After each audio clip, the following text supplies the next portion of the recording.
As a seasoned cinephile with decades of film watching under my belt and a particular fondness for the Alien franchise, I must say that Ridley Scott's vision and Alien Covenant were as nothing short of captivating.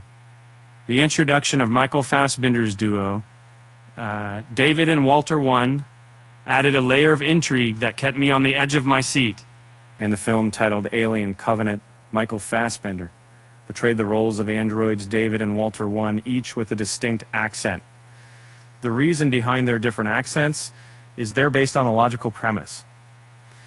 When Ridley Scott revisited the Alien movie series in 2012 through Prometheus, he held the opinion that the original xenomorph had been overused. He lost its terror factor due to numerous sequels and cultural references, as reported by IndieWire.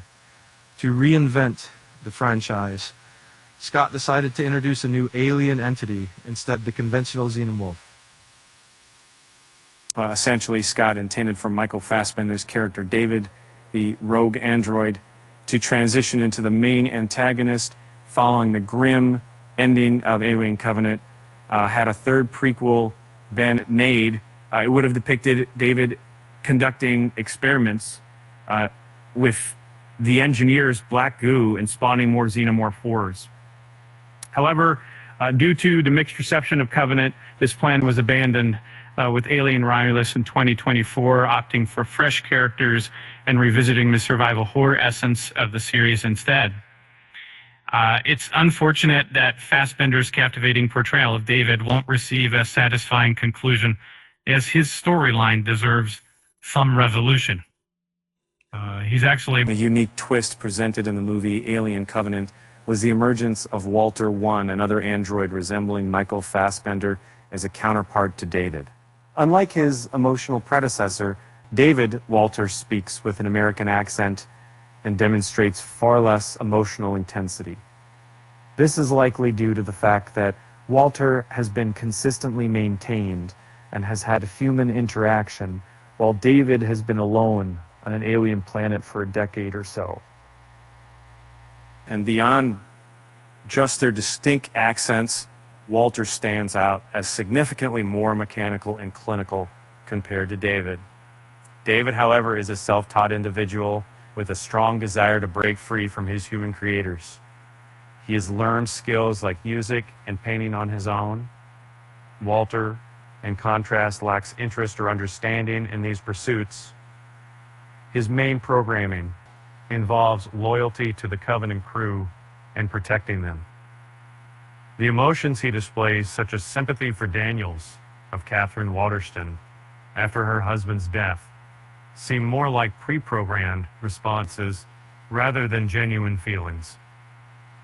Kathy creates, again, Sinnett's experience in a captivating twist for the prequel, having two Michael Fassbender androids at odds was an exciting idea, and their interactions were undeniably the most intriguing aspect.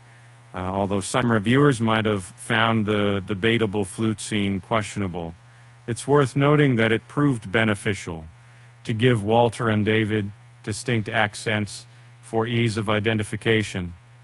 While Fassbender could have differentiated between them through body language or vocal tone alone, the British and American accents served to maintain clarity. As a cinephile, I must admit that in Alien Covenant, the age-old motif of the evil twin makes an appearance subtly hinted when it is disclosed that David may have either terminated or disabled Walter, his counterpart, behind the scenes. This revelation, though anticipated by some viewers from a distance, effectively deceived the remaining Covenant crew due to David's convincing imitation of Walter's speech and mannerisms. If Michael Fassbender had maintained the same voice for both androids throughout, this switcheroo would have been more challenging to execute successfully. And what is the actor in Temple for a senior enjoyed for a very sick time and reason is the Olone Eye. And then it was endowed with extraordinary emotional capacities by his creator, such as a fondness for music. Although David may be considered Wayland's son, when the android begins to argue that he is in fact superior to his human father. Based on rational reasoning, Wayland reaffirms his authority by making him serve tea.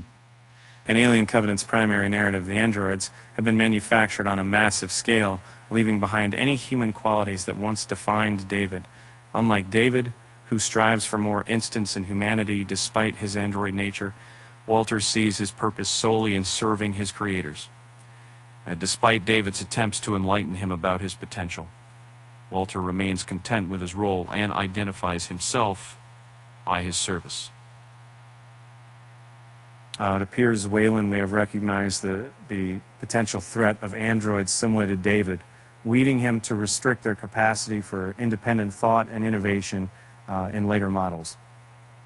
Ridley Scott seems to agree with this caution, as both Blade Runner and Alien Covenant emphasize the risks associated with increasing AI consciousness and autonomy.